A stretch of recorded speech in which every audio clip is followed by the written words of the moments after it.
Assalamu alaikum. Good evening. Shalom alaikum. Ni hao.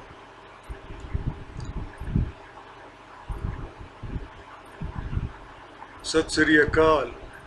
Namaste. Well, it's quite a hot evening here in Kohat, and I just came after attending jogging and exercise session,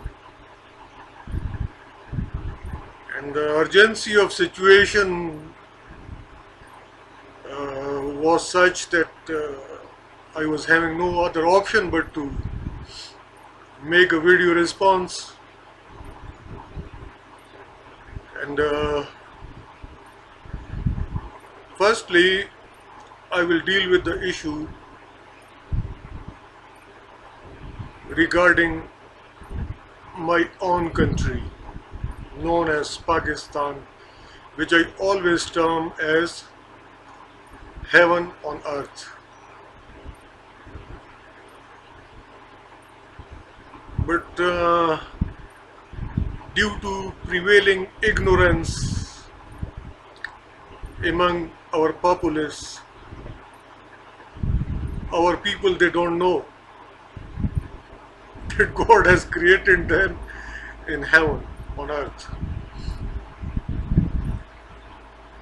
My friends, we have everything here. We have beaches, we have deserts, we have lofty mountains filled with snow valleys, and like Hunza, like Kaghan Naran, like Swat, like Murray, like Aptabad, where the greenery is there, where the weathers are very pleasant in summers. Winters are harsh there, snowing is there all the year. In certain areas like near to K2 in Gilgit and all that, the snowing is almost there, almost all the year the snowing is there.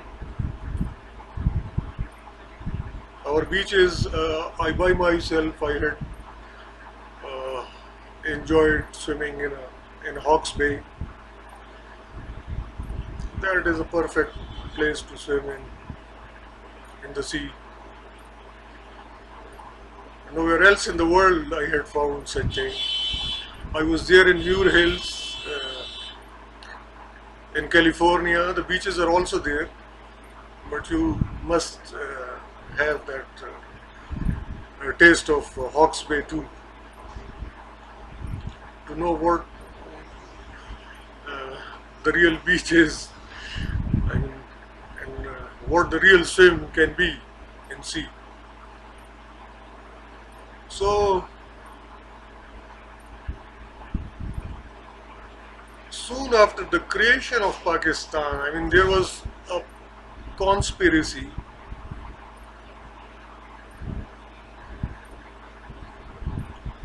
our people were demoralized, and then were divided too. The consequence was a debacle in 1971. Pakistan was dismembered.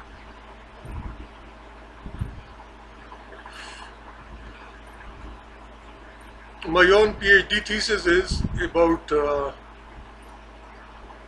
East Pakistan crisis of 1971.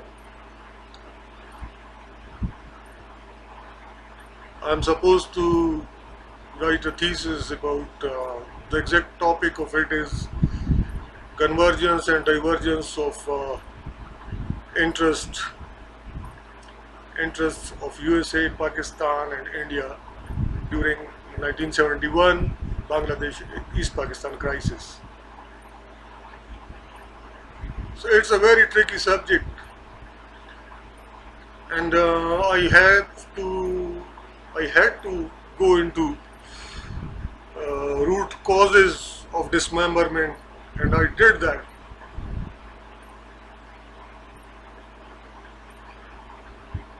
Though I'm not through with it, my I haven't completed my thesis yet because of non-availability of supervisor, and then my engagements in family life and all that, and jobs, other responsibilities of government level. So as I do everything, I try to do everything in a perfect manner. So I went deep into the whole thing, and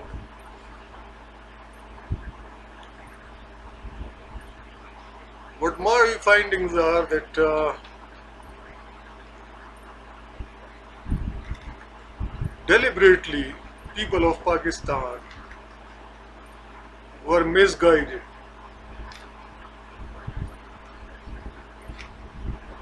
And people were pitched often against army.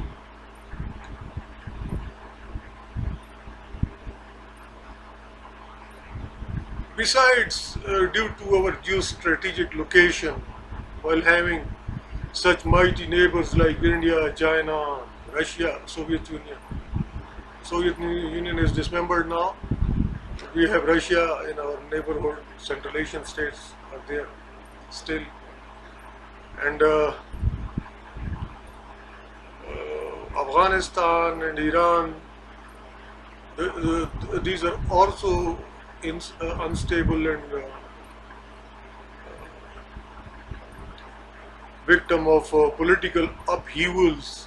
Those areas, Iran and Afghanistan, both are passing through a very critical phase of their evolution. Still, revolutionary regime is there in Iran,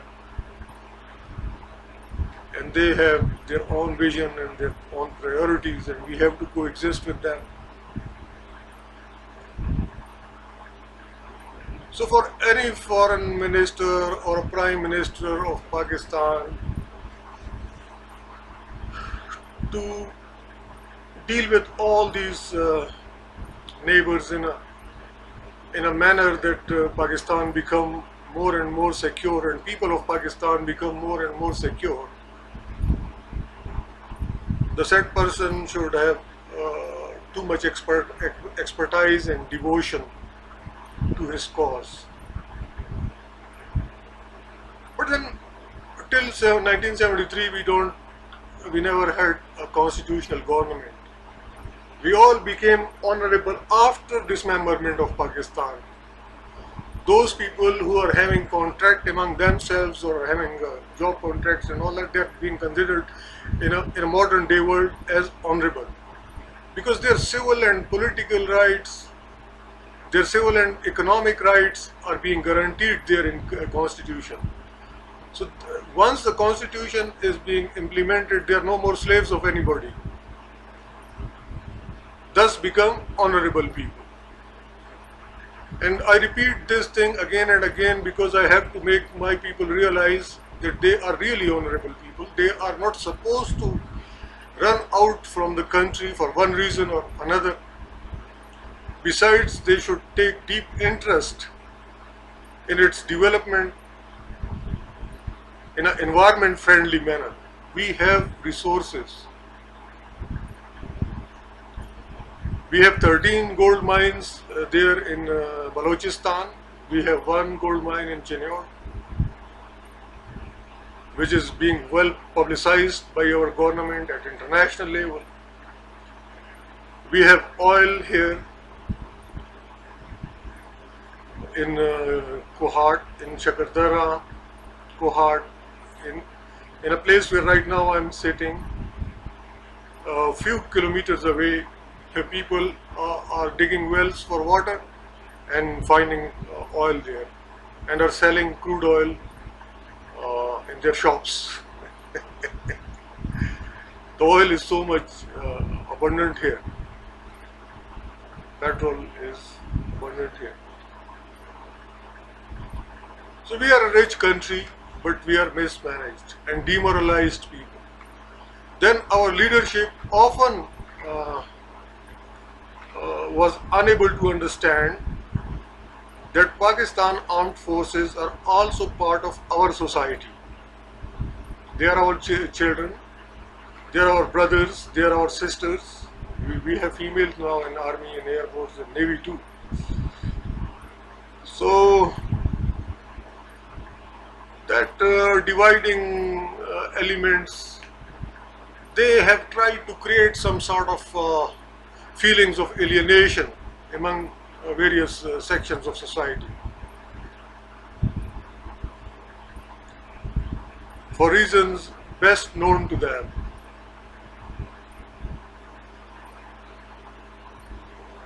So my effort is to clear the concepts of younger ones through my blog. I was doing that through writings, and now that time limitations are there and I do have a very busy schedule because I have to look after the needs of the family too.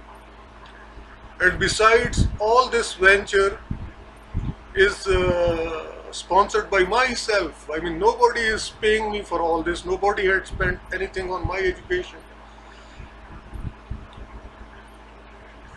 except my family, and whatsoever the costs are of taking this initiative, that is my responsibility. I mean, nobody has sponsored this venture of mine. That blog and everything, videos and writings, these are all my personal, these are my personal initiatives. So it is good to be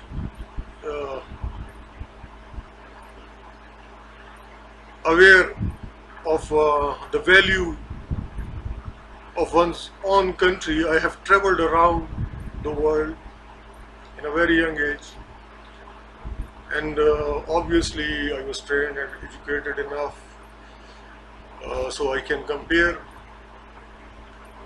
and nowhere else any such geographical entity does exist. Pakistan is really heaven on earth. Our people are so talented, though very innocent, and because of lack of education, they can be often misguided by misleading figures portraying themselves as their leaders. So once that value of our own homeland is there in the minds of our populace, nobody will be able to impress them and to attract them towards their lands, to be their slaves and all that. I like my brothers in Middle East. They're nice people. They're treating our people very nicely. Arab culture is a nice culture, and we have ties of Islamic Brotherhood with all Middle Eastern countries, including Saudi Arabia and USA, UAE, sorry. And most of our people are working there, because here the life was those people who are involved in human trafficking at a large scale and earning a lot from all this phenomena. They have created a situation here that everybody is compelled to run away from the heaven known as Pakistan. Each family daily remember one or two members of their family working there in Middle East. children are missing their fathers, wives are missing their husbands who are working there in Middle East in very high temperatures, and on terms and conditions defined by our Arab brothers. They are nice, and mostly the reports about their attitude is quite good, with Pakistani nationals as their servants there. And I do appreciate their spirit, that they have accommodated such a large number of labor and other technical hands, and even some educated people there in UAE and Saudi Arabia and other Middle Eastern countries.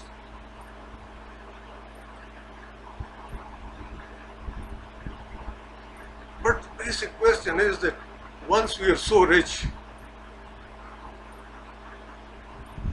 as a nation, as a country, that we have got everything here, why are we compelled to work abroad? Okay, they are our brothers, we can go, we can visit them, we can talk to them, we can have all sort of legitimate relations with them. But it is not necessary that here it is a growing awareness in army. On defense page there was an argument on Facebook too, that army people were lamenting that brain drain is there and all educated people are. Obviously, once I have narrated my own experience here, once you are mistreated here in your own country as a highly educated being, and obviously our refuge place is the United States of America or Great Britain, we don't go anywhere else. We cannot live in high temperatures and in difficult situations, and in Middle East education is not required. They need technical experts, and they need technical hands, engineers and doctors to have some market there, and mostly they need labor. So this question haunts my mind often, that why can't we develop our country, and why going abroad is our compulsion. It shall be our option, not a compulsion. Why our law enforcing agencies are unable to deter human traffickers? Why they are creating such a situation here for all the highly educated, for other people, that people, they leave no other option but to leave for Middle East or for USA or for Great Britain.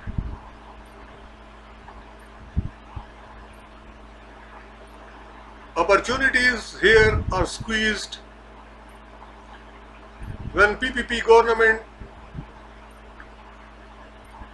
we have here, okay, they had started a policy, Bhutto Sahab had started a policy of sending people abroad to Middle East to help our brothers there, brothers and sisters there,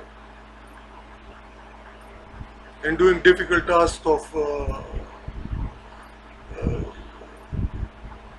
development of that region, and that region has been developed now fully. And thanks God that people like, I like, though I do among my group fellows, nobody was from UAE in university days. I was having friends, Iraqi friends, Palestinian friends in my group, Indians, an Indian, and Jordanians, And we used to eat and spend our leisure time together. Because mostly our subjects are different, so our study groups were different, but because of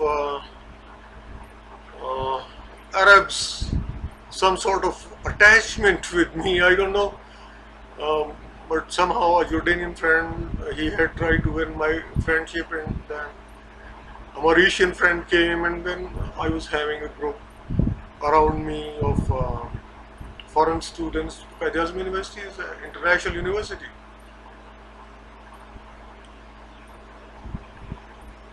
So I was having the since long I was having the idea that cultures there in Middle East are so so nice and so good, and those people were really, and even now I am in touch with some of them. They are in good positions and they're doing well in their lives.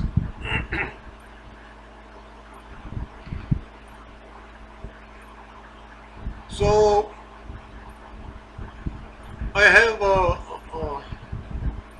I have observed everything directly by myself regarding the cultures prevailing here. And my interest in the Middle East and people of India was also because of my specialization during masters. Uh, I had to do specialization in South Asia and Middle East. So I was introduced to the scholars in the days of General Zia. There was an international conference arranged by Army, and then me and one more class fellow of mine, now he is in Peshawar University teaching there. So we both were engaged to receive the guests, the scholars which are coming there to Islamabad from all around the world. So I do have direct contact and relationship with most of the scholars around the world. They were all invited to Pakistan Army when it takes over the affairs of Pakistan sometimes, when they're trapped into it, because my analysis is altogether different than others regarding army takeovers. Mostly politicians, they create a situation that army, there is no no option left before army but to take over the whole thing.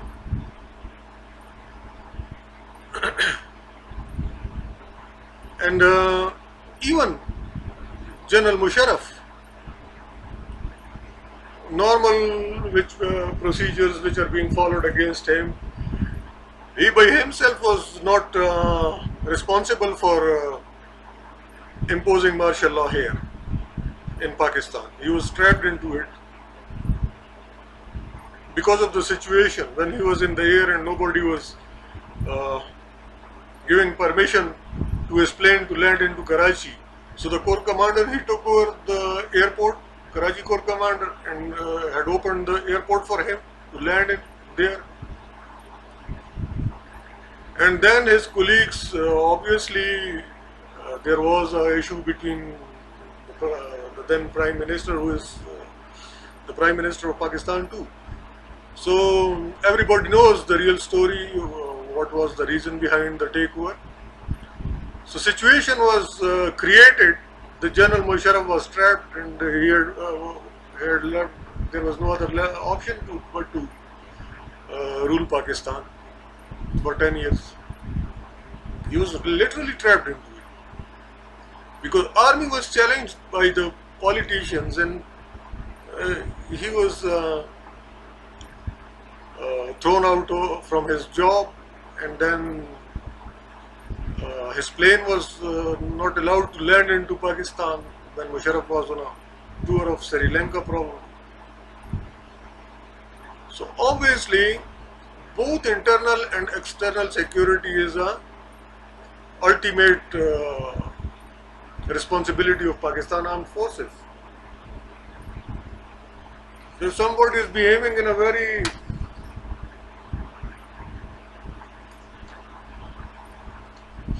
crude manner, then nobody, national security demands that someone shall step in.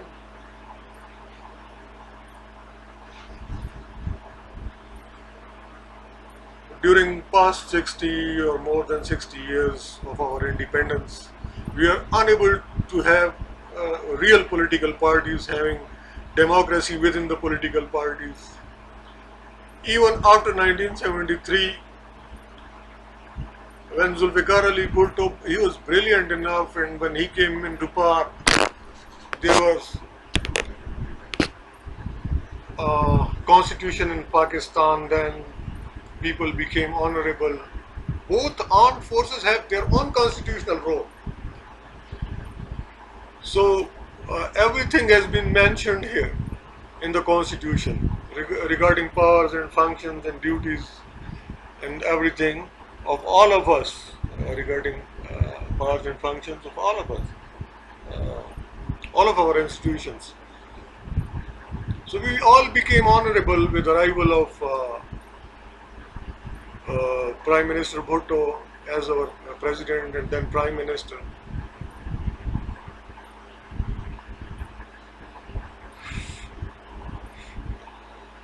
So when 1977, the movement against Zulfikar Ali Bhutto was started, and there was a martial law, because those who were agitating against him, they were trying to impose their will upon the victorious Pakistan People's Party for second term, and finally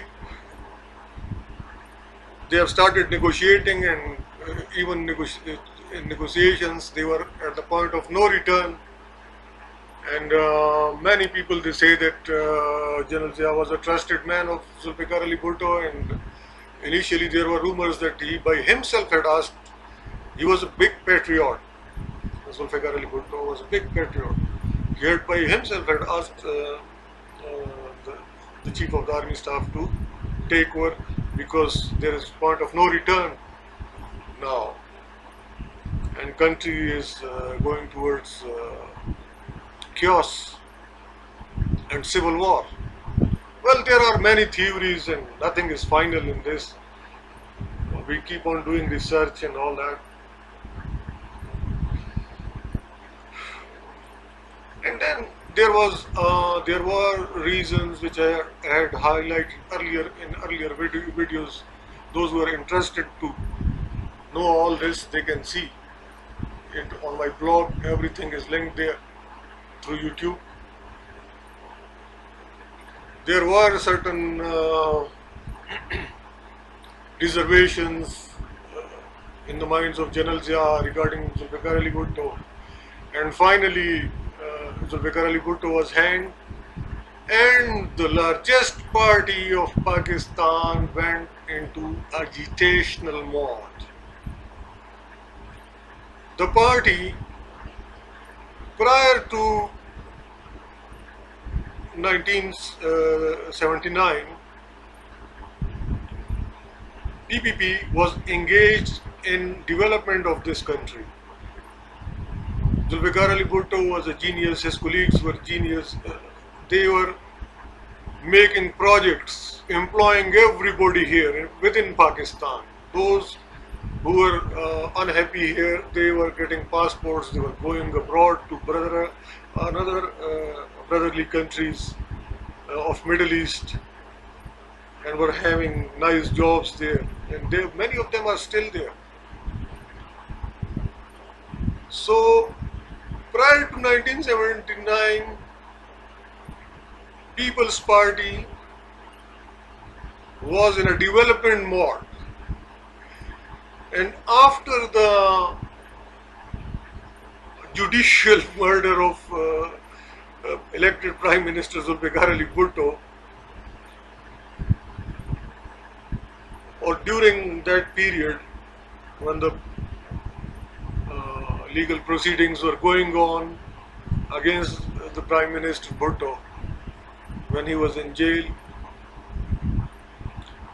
the People's Party gradually were transformed into agitational mode. And till today that mode prevails in it. PPP is not out from agitational mode. But even then, during past 5 years, too much development schemes were launched here, huge scale employment was given to the people, and situation was not as bad as it is now here in Pakistan, that prices are so high and unemployment ratio is so big that now country is at the verge of chaos again. Everybody is out on the streets now. Whether they are young doctors, whether they are laborers, whether they are officers, whether they are FATA teachers. Well, it is all part of democracy. Anybody can win an election, and if people are not that much aware, they can be fooled. But answer to the whole this mess is more democracy.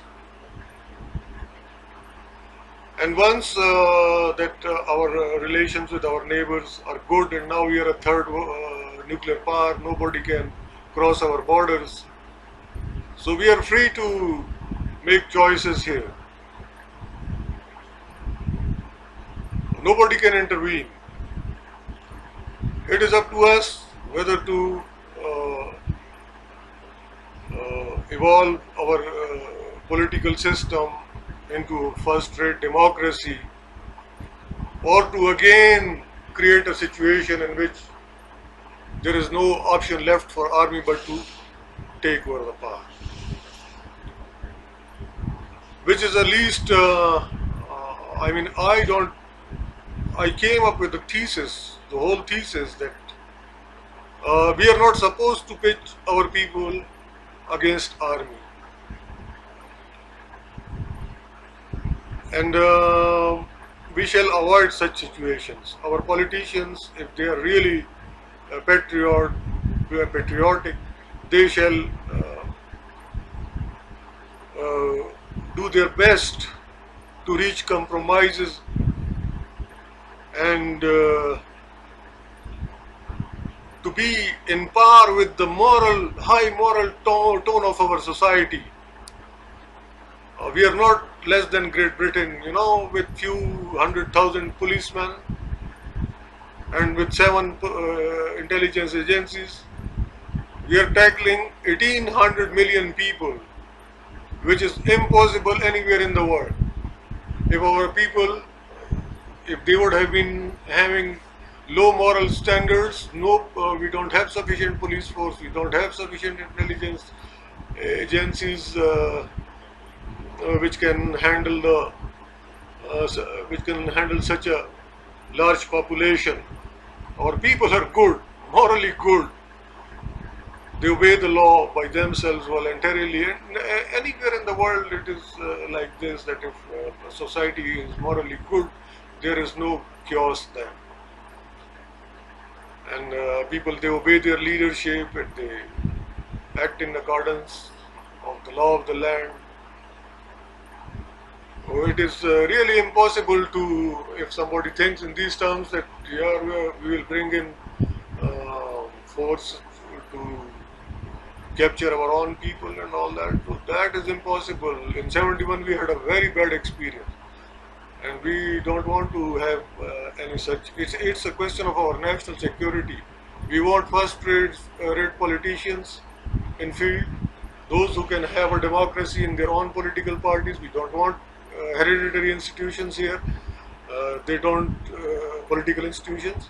They don't go into our national security interest, because their mafia-like attitude. Finally, because of their mafia-like attitude, they finally come into conflict with Pakistan Armed Forces, and then they look towards their allies across the border with India and in other countries for funding and for pressurizing Pakistan Armed Forces and all that. So much so that one guy is now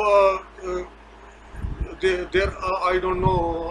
I have to confirm all that, but there was a news item today that American Congress has refused to pay for the F-16s, which are approved by the President of USA for Pakistan. So we need F-16s. We have our trouble here of terrorism and in difficult terrains. F-16 can, because of its ability to have access to lowest points, and can go extremely high too. That plane is really a miracle type of thing. So we have lofty mountains here, and here we are utilizing that F-16 to tackle the problem of terrorism here. So we need that, and there is a person who was ambassador of Pakistan, and now they named him that he is pleading there in United States of America that these F-16s will be used against India. We don't have that inimical relations, though after the Kulbhushan Yadav's arrest, now everybody in Pakistan Armed Forces is sure about it, that more than 60,000 murders committed here were initiated by India. And that is a very big crime. I mean, it's a crime against humanity.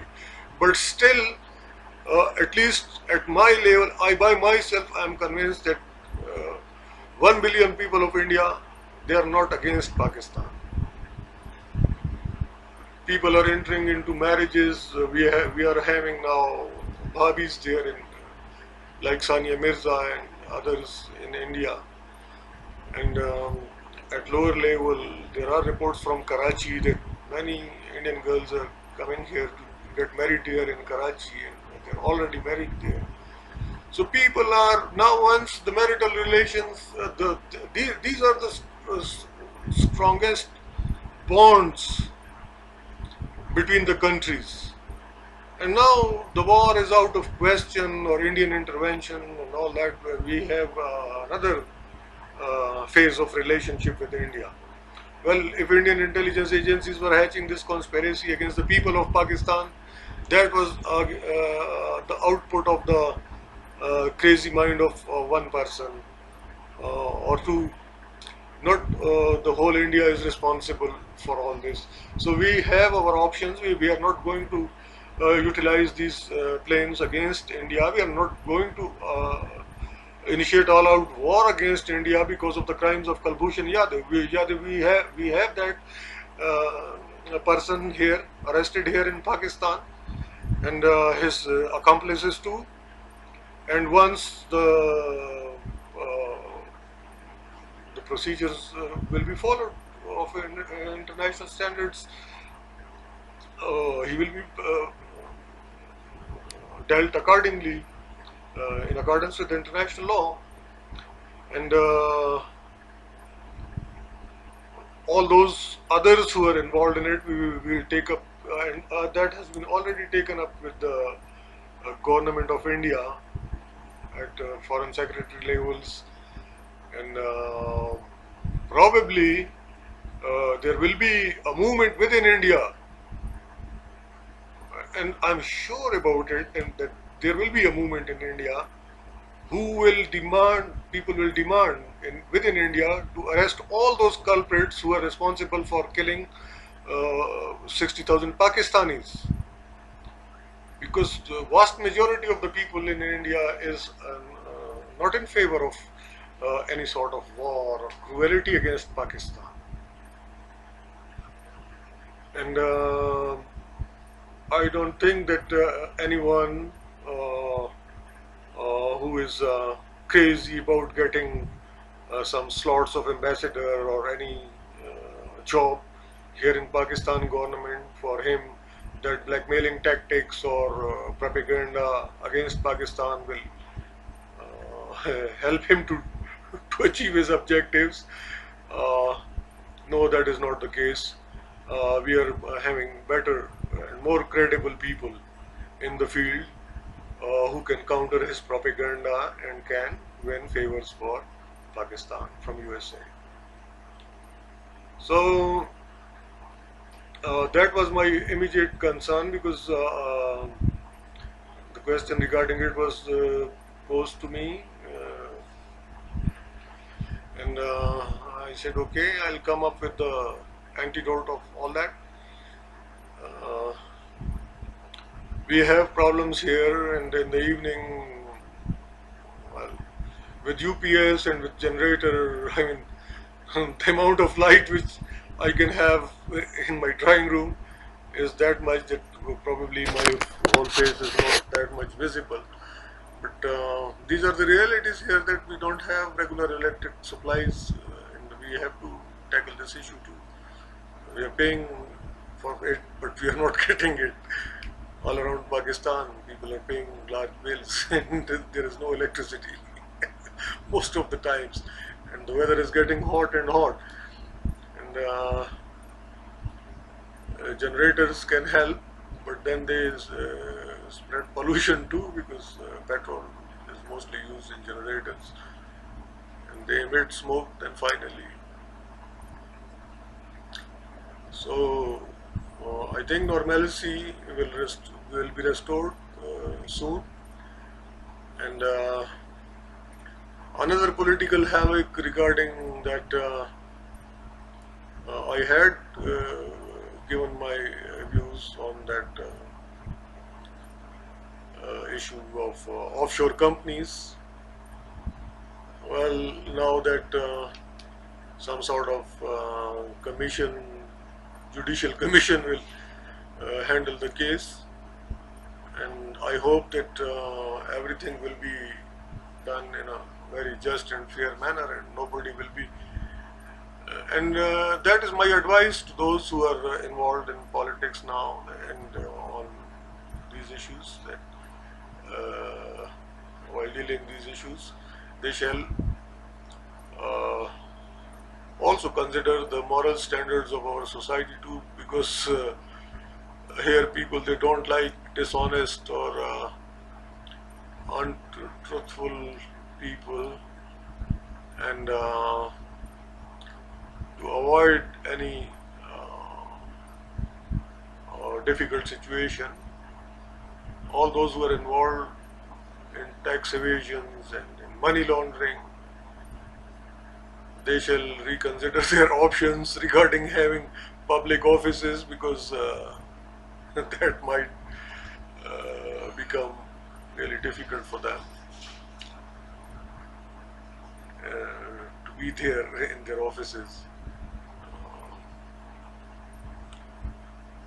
Our society is like this, that we do not encourage such people. And I hope that initiatives at foreign policy level will be taken soon to normalize our relations with Afghanistan, because there are again reports. There was a firing incident last week. Our soldiers were injured, and the complaint was there on defense page that Afghan National Army is trying to give a fire cover to Taliban insurgents so they can sneak into Pakistan. Well, this is really very unfair. I mean, how at one hand, Afghan government claims that Pakistan is a brotherly country and we do have coordination and all that, and then how Afghan army, probably it might be because Afghan National Army is a new army, and probably a commander can take his own independent decision to do such thing, or probably DNS is involved. They do have their National Security Agency, intelligence agency, and that is quite active and in accordance to their own level of thinking and knowledge and all that. They are trying to be frank with the third nuclear power of the world, and my advice is to the armed forces that and to the Afghan government too. We are very nice to our neighbors, and I mean, I am of the type that I do not tolerate even if you hit a bird of Pakistan. I am disturbed, and I do mind such thing. And to hurt or injure a Pakistani soldier or an officer, that is really I'm just taking it lightly, because I know the ignorance which is prevailing there in Afghanistan and the lack of expertise and all that, shallow thinking. So, but my advice to the Pakistan Armed Forces is that as a journalist of an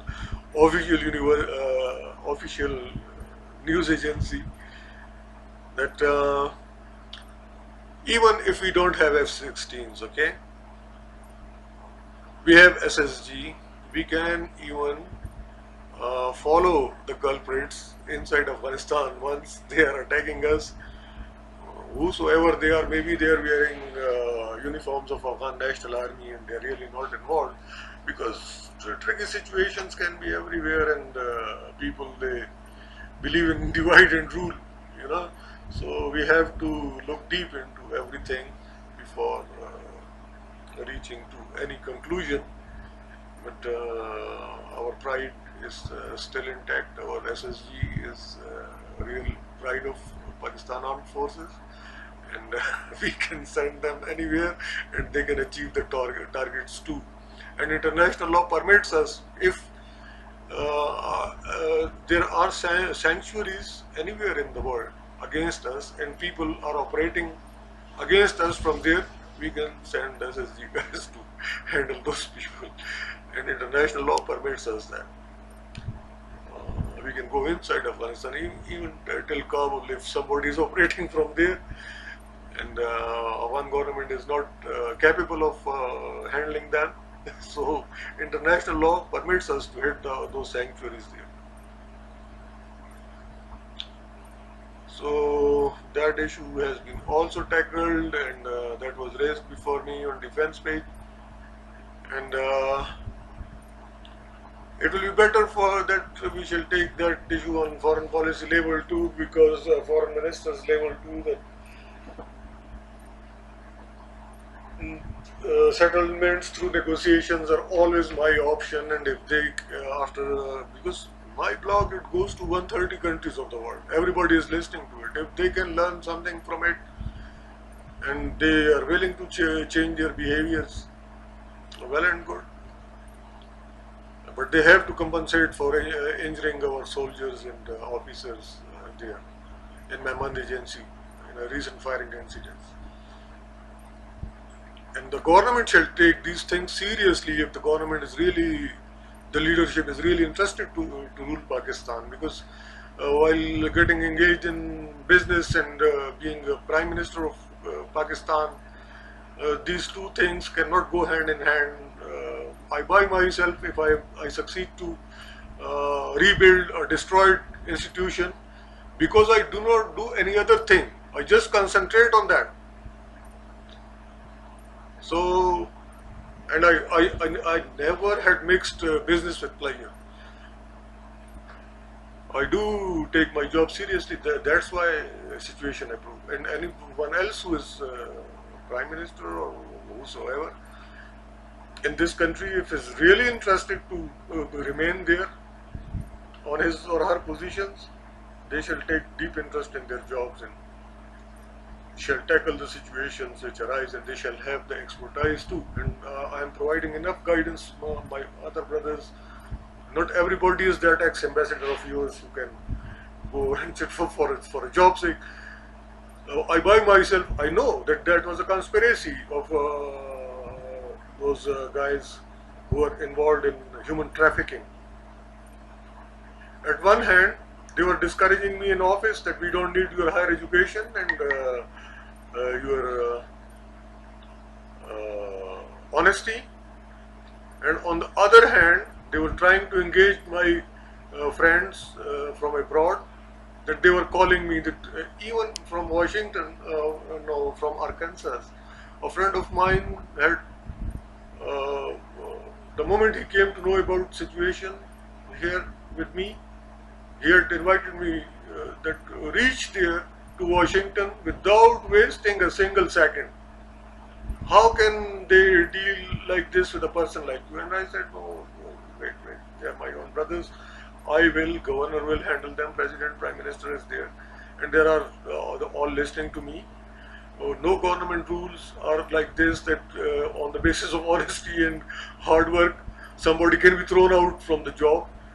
Obviously the corrupt there are being arrested, and I'm sure that I will, though the 2 years are past now and I'm not still, I'm not restored yet, and that is a worrisome aspect, but I still have the stamina, and I do love my country, and I know the background of everything.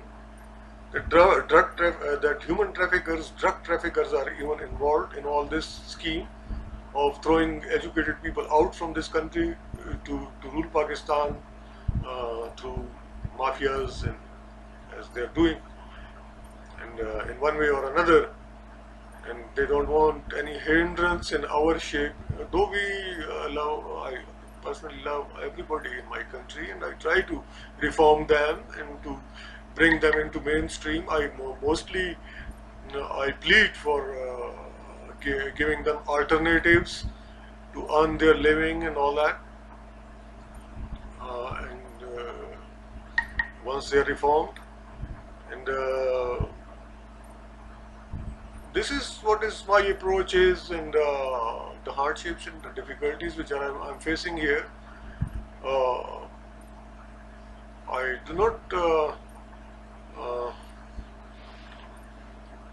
want my friends to be in such difficult situations. I mean, especially those whom are in Middle East, and once the situation becomes normal, even this electricity supply system, frequent stoppages, frequent electricity stoppages, they are a big torture to the mind of everybody. In Islamabad, when I was there for 9 long years while doing MSc, MPhil and PhD, I was in Islamabad, such phenomena does not exist, that electricity load shedding and all that. But in Guwahati, when I came in 1993, here situation was so bad, there was no electricity. Since long it is like this. And prior to my departure for Islamabad, there was no electric supply stoppages here in Guwahati. But when I came in 1993 from Islamabad to Guwahati in home again, and obviously I have realized the value of my home by living in hostel for such a long period of time, and thanks God that I was having nice friends around me, and we used to eat together in Marriott and in nice places. That's why many of my student fellows, they had lost their teeth, their eyes are so weak now, because in hostels that standard of food is not there which we get in our homes. And even now, if someone insists too much that I shall leave home, that I know the value of my home, and I will never leave Pakistan for.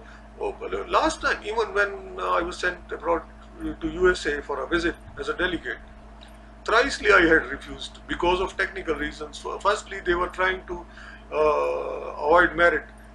That third on merit was a lady, and they were trying to place a boy in his place.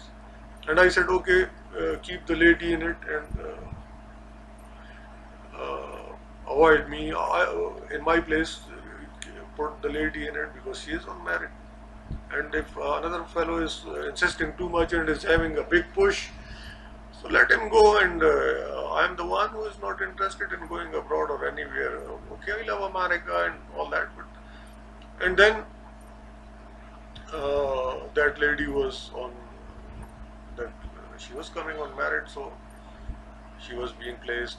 There were two or three another reasons which were being addressed finally, and then I had agreed to visit America. It is not like this that my training is like this. I do not get impressed from anybody.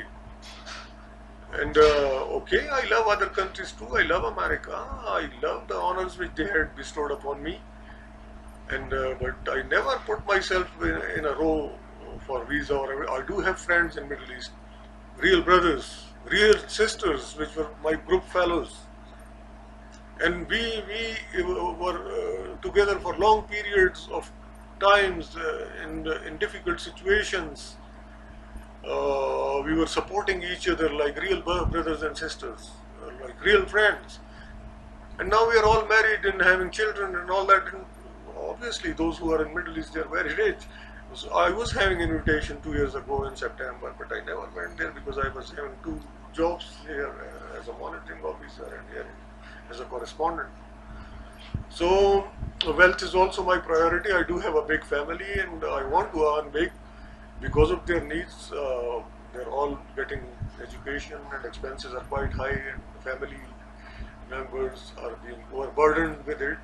And I do have the feelings that I shall help my family, and I'm trying to find out some way and negotiating with my own bosses there in Islamabad, in Peshawar. In Peshawar, I do expect from Governor KPK or a Corps Commander Peshawar that he shall take up with FDMA that why you people are behaving in such an odd fashion that not reviving only my contract, all other guys are there and they're getting big salaries, and I don't want to look down upon anybody else, but they shall see my performance there and everything, and if country really needs me, I'm available here and stay, pay all my remaining dues and salaries. Even ABB is not paying me from the last 6 months and I'm working. I love my country, really, and I know the value of it. And I am saying all this to make realize my own people that really this country is heaven on earth. We are not supposed to lured by anybody.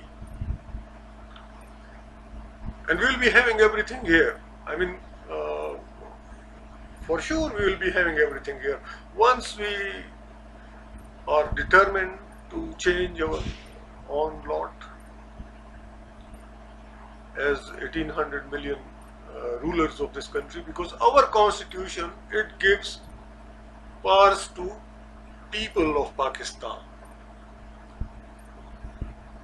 Ultimate sovereign is God, Almighty Allah, and people of Pakistan, through the people of Pakistan, Almighty Allah exercises His sovereignty. So 1800 sovereigns are here in Pakistan,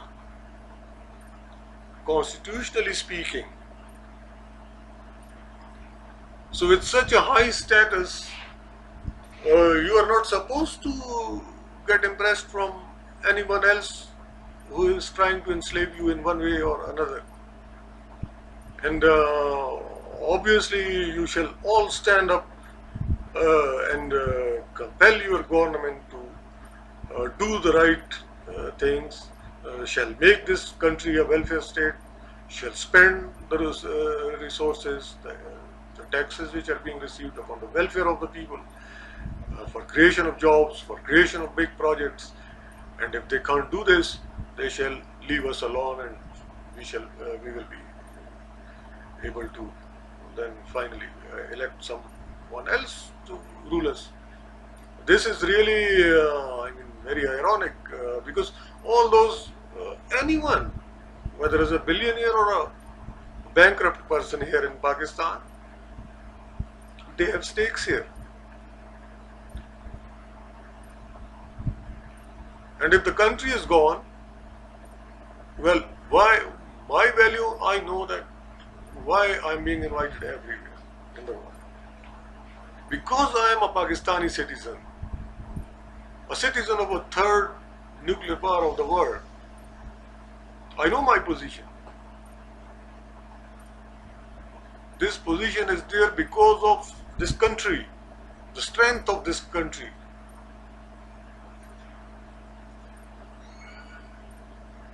So if I look down upon my own country and if start worshipping I believe in equality, I like all other countries too. I never went to Middle East, I never went to India. I do have my reservations.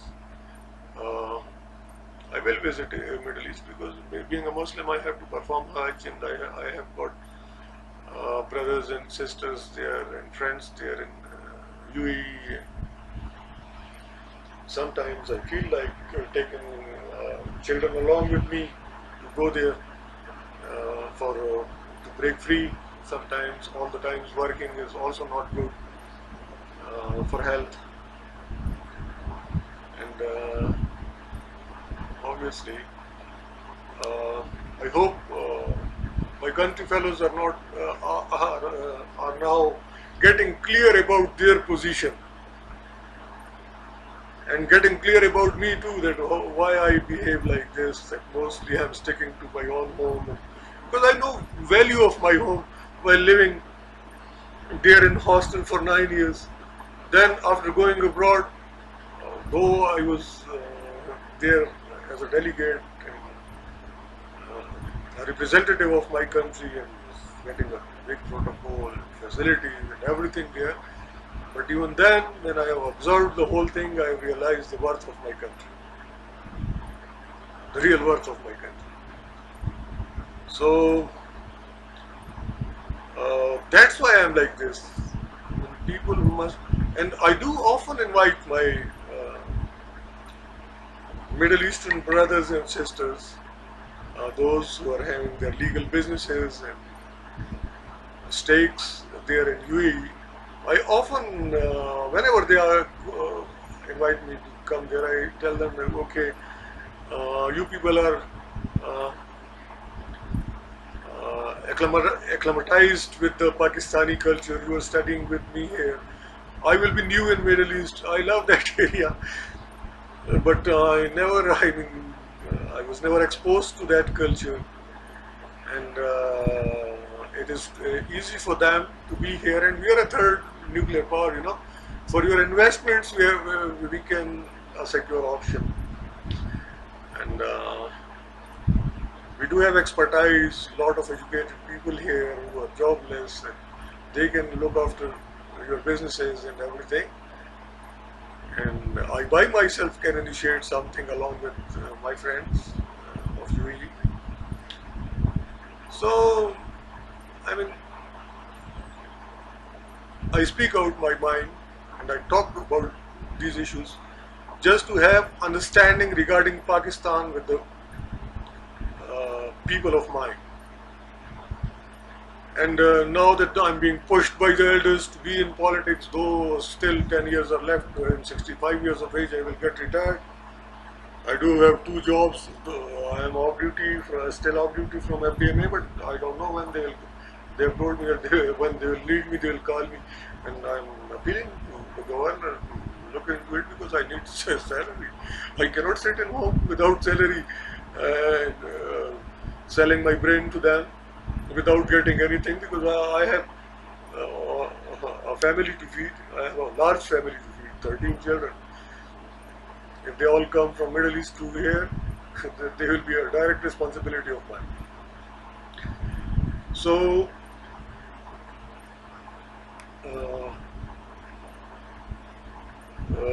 I have almost tackled everything. I will request my Facebook friends not to pose any personal questions, though uh, when the understanding is there before, if something goes through media regarding my personal life or anything, I frankly tell everything to the whole Ummah, what I'm thinking, what I'm doing, and obviously the questions are being raised on social media, and that's why I'm responding and responding so swiftly when the dark was there. And okay, uh, keeping the value of time in view, we can pull along. If my conversation is of some worth and is giving light to someone, so I'm not a technical expert of making big impacts of visual impacts and all that, but the camera is there and I can, whether light is sufficient or not, I can communicate my voice, my brain, through my voice to all my followers, friends, and other concerned people who are often on raising questions of different nature. And again, I will repeat that, SSG, even General Musharraf, he was put in a situation, he was trapped in a situation by some people. Why politicians they do that? Because mostly all the political parties are in agitational mode, they're not in development mode. And when they fail to rule Pakistan, then for face saving, they trap army too. Because once they start acting in a manner, now you see, take the case of our own Mian Sahib, he's a good friend. What he is doing, 14 murders within no time when Alama came, and army was busy doing Zarb-e-Azam.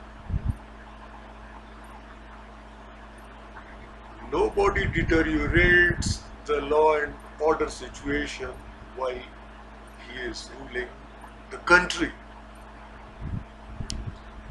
The step which was taken by his aides or by himself was an attempt to create a great hatred among the populace against his political party, against all his leadership.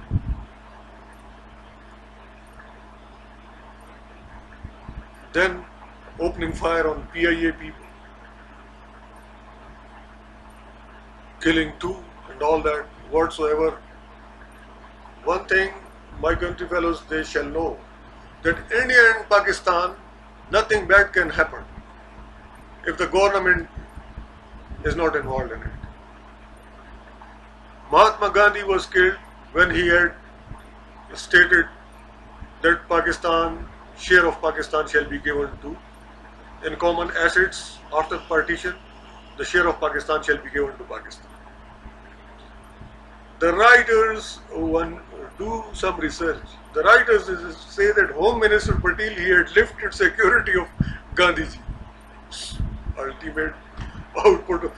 Government is always involved in anything, in any nasty thing which happens here in India and Pakistan.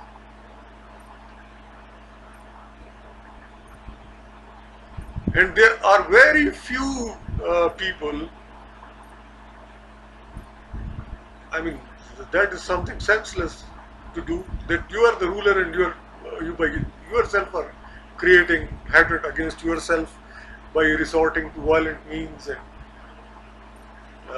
igniting reaction against yourself, against your family, against, because the people which you are killing, they are not so helpless, and they do have relations in army, in police force, and other intelligence agencies. There can be a reaction against you.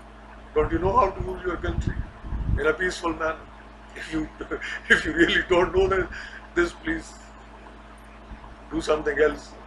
Don't create a problem for yourself, and not for us too, because while working as a journalist for government agency, uh, we are supposed to project you very innocent and everything, because the bosses, they insist regarding that too much. Though I know that constitutionally we are supposed to work in public interest.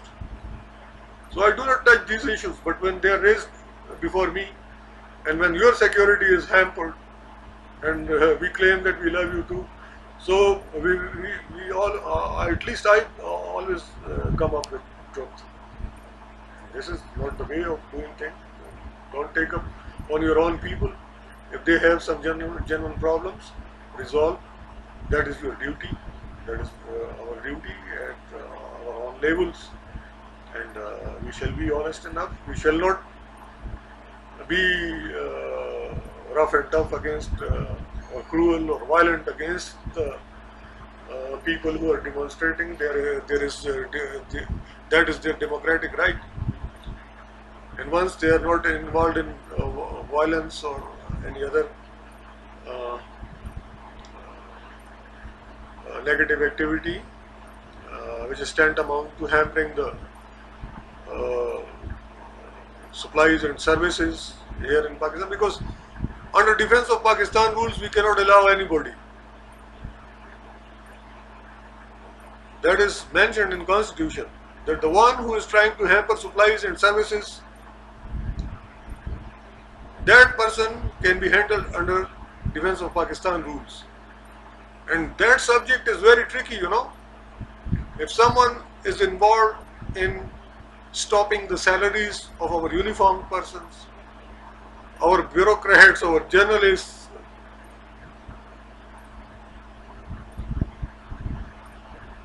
that person is trying to hamper the services, you know. It is not that only blockade of road is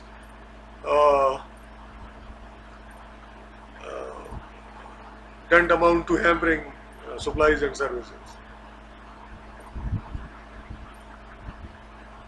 Inside the government departments, while acting in a very odd manner by harassing, embarrassing your own government employees, by stopping their salaries for no reason, for harassing those people who are more educated than you, that is really something that is also under defense of Pakistan rules. That activity is also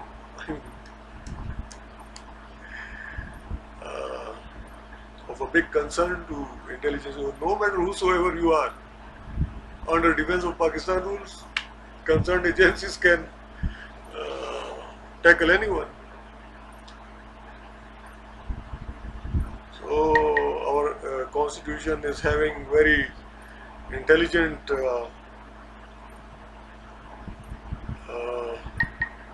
provisions in it, and in accordance with our geographical situation, geostrategic situation here, we cannot allow anyone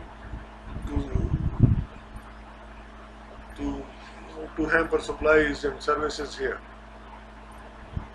and whosoever they are. So hope that issue shall be taken care of, and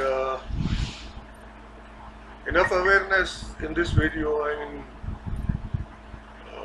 I have tried to communicate everything. If somebody is not clear, and now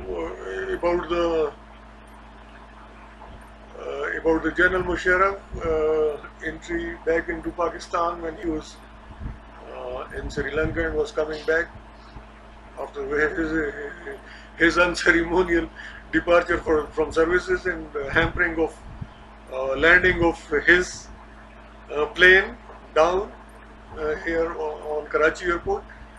That was a hindrance, creation of a hindrance in supplies and services. That service was denied to a general of Pakistan Army. That was a big crime, and they were kind enough that they haven't done any offense against the forces person is being dealt by the army military courts, and if you try to kill them by making them hang out in the air in a plane which is losing petrol speedily and can get exploded there, and the Patriot General is not opting for landing in India or any other neighboring country, but is still insisting to land here in Pakistan. You know how much big crime it is? He's a SSG man, general, you know. And we have worked together. I was working with this Pakistan government, Associated Press of Pakistan, as a journalist, and you know that I know the background of everything and the legal and moral justification of everything. So these are crimes which you guys somehow, well, it is not good to be lured or trapped by any foreign journalist, okay? Whether you are a prime minister or anyone, especially the females, they are very expert in it. And my observation is that once you guys are being, if start interacting with Indian female journalists, then your behavior with army and civil servants in Pakistan, that becomes really odd and quite offending too, most of the times. What is wrong with you guys? You have your own wives and everything, and you're getting everything here in Pakistan. And obviously I too have very polite relations with my Indian colleagues, with the rest of the world, but I never act in a manner in which I can harm my own national interest or anything. So I do nicely tackle them, and so much so that in previous videos I have mentioned that the one who shake hands with me, whether it was Sunil the uncle, his son became in trouble. I shook hand with him in United States of America accidentally, and we came across him while having dinner there in a restaurant. And then his son was in trouble in India. I was too young at that time, and I was just 26 years old, and I was not a spy master of Pakistan at that time. Even now I am not. I am just a journalist. And or a monitoring officer off duty. I don't have that type of assignments. And anyone in India who comes across me, suddenly he becomes a spy of Pakistan there. I do not hire spies. I do not. They are all my good friends, and they are convinced, to be honest enough, to be frank enough with all of you. I do not celebrate that 14th or 15th of August with Deva or with my other fellows of cohort who are now in London, living in London, because they also do not celebrate 15th of August. We are not convinced with the logic of partition. Too many bad things were happened there at that time, and we have lost our properties. I do miss my property in Delhi, and Deva, he misses property here. His grandma, my own grandma too, we are from the same region. We love each other no matter what our religions are. We're not so narrow-minded or We are not ignorant people. We love humanity. So we are not convinced that there shall be a partition and there shall be so much bloodshed. I again repeat that even if we would have been united, the killings would not have been that much in communal violence, which are now 60,000 are killed here in Pakistan by Kalboshan and company, and he is being arrested here. And in Kashmir, how many are killed? And then in Gujarat, because of the Modi's Saab's insistence that every shall be Hindu in subcontinent. These are crazy ideas. Nobody can swallow this. Even he cannot swallow. My friends in India, they eat beef and even many of them are Hindu of upper caste, and they eat beef and all that. They don't agree with him. Very few extremists, and he is losing popularity. He has lost election in Bihar, his party, and he will be finally out from politics. Awareness is growing fastly, and I cannot appreciate such things like another war with India. And so that ambassador is just blowing hot and cold because somehow he's crazy that if he's not an ambassador of Pakistan in USA, then everything shall be upside down. And for personal reasons, you can, if you have really any talent, you will get some offers in USA. They can, if they can employ Fukuyama from Japan. If you are a real talent, they will also get you in there in US government. And if it is not the case, don't blow hot and cold against your own country. And if you are being paid for by someone there, we can also do some. I mean, I personally cannot offer you anything, but if you behave in a nice manner, probably we can find some place for you here in Pakistan too. So everything I try to tackle everybody with give and take, and if somebody is too angry with Pakistan for a job, you sell your country, or for some little money you start blowing hot and cold against your own country. And once if you lost this country, you will be having no respect in America. I know Americans, they love you because you are having a country here, and its strategic location goes into their advantage while having good relations with you. And and if you can only survive in USA if you are you are having a talent which they require, and that is not the case. If that would have been the case, you would have been in US government. Even they would have offered you as when you are working there as an ambassador. They would have offered you something. They do that. They did that with me when I was there in Washington in 1988, and I was too young at that time, 26 years old. And the moment I came up with that historic idea regarding people-to-people relations to promote peace and lasting relations between the United States of America and Pakistan, before senior State Department officials, I had to address that gathering for 20 minutes or so in State Department. And when I came out, the offer was there that I must join that US Marine Corps as an education officer.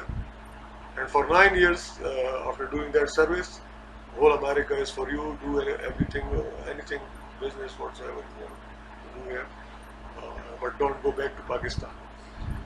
And I told politely to reject American offer is a big trouble. I told politely to the elder, Uncle James Warner, who came up with the offer. I told him that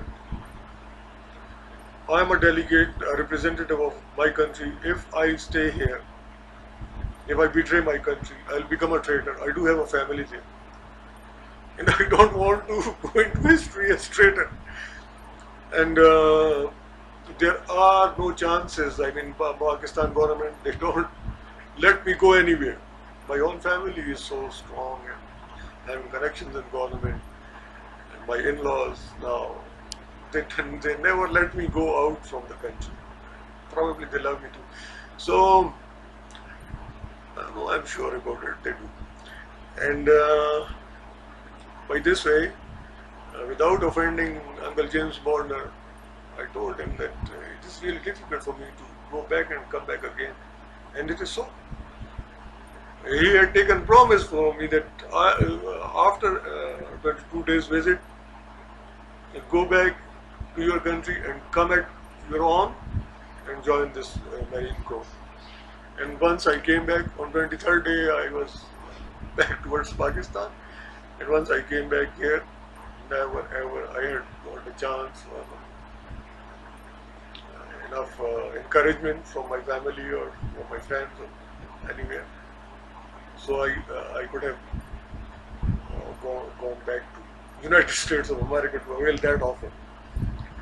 So never die for such things. Nothing is nothing is more precious than you in this world. There, for a sort of ambassador, if you sell your own country, if you on such a critical stage, if you become a contributive factor in hampering the deal of F-16, and of course that deal has not been hampered.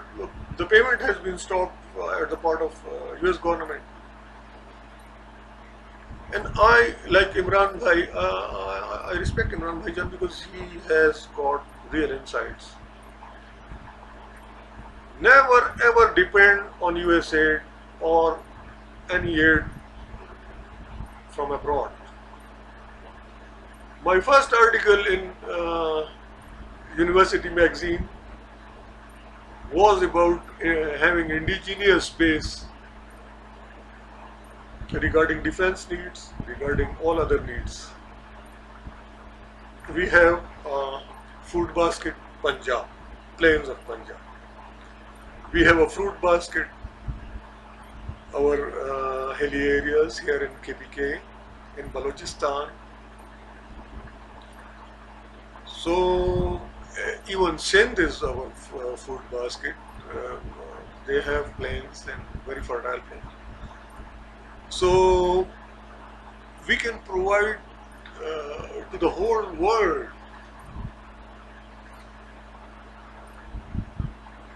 And there were days when we were dependent, prior to my dad assertion in university days, we were dependent for wheat, import of wheat too, on United States of America. They used to give us as aid. Though as aid, we are having large plains and fertile plains here. And we shall work hard and we shall grow by ourselves. And we shall not be dependent upon anybody if we want to be honorable, secure and independent nation.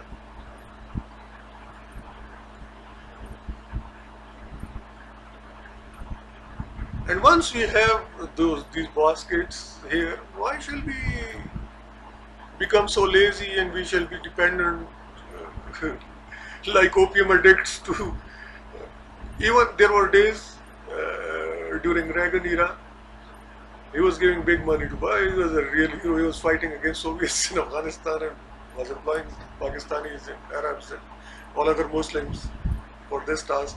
Even Americans were coming to fight against it.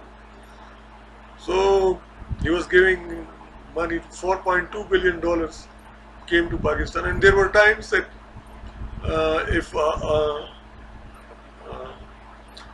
small news used to appear in Urdu newspaper that USA has stopped aid to Pakistan, and with that small item, the whole lot, even the laborers, common people, they used to get demoralized that how we will survive. America has stopped it. having so much here in our own country, I by myself believe in exporting mangoes to United States of America. I want them to. They always give me really great and something good and honors. I always I reciprocate. So the best fruits I want to export to them, and that process is going on. The ambassador is quite intelligent here, and he has initiated few projects. And now Americans are eating Pakistani mangoes. They're enjoying it. In weather of USA, when you are having a mango, a Pakistani mango, the life becomes really so interesting. You see, worth living rather. We have the best brands of mangoes and all that and other fruits. So we can have a very healthy relationship based upon trade, not on aid. And we shall be self-reliant as soon as possible. And I hope that my assertions will be sufficient for many those who are involved in such activities which are contrary to the national interest of Pakistan and security interest. They shall start behaving in a lawful fashion and manner. I wish all of you all the best at the end, and shall say goodbye for quite a few days because I'll be busy for next few weeks. But obviously, if there is something else, if some concerns come up, I can spare time for it. I'll be again with you soon. All the best.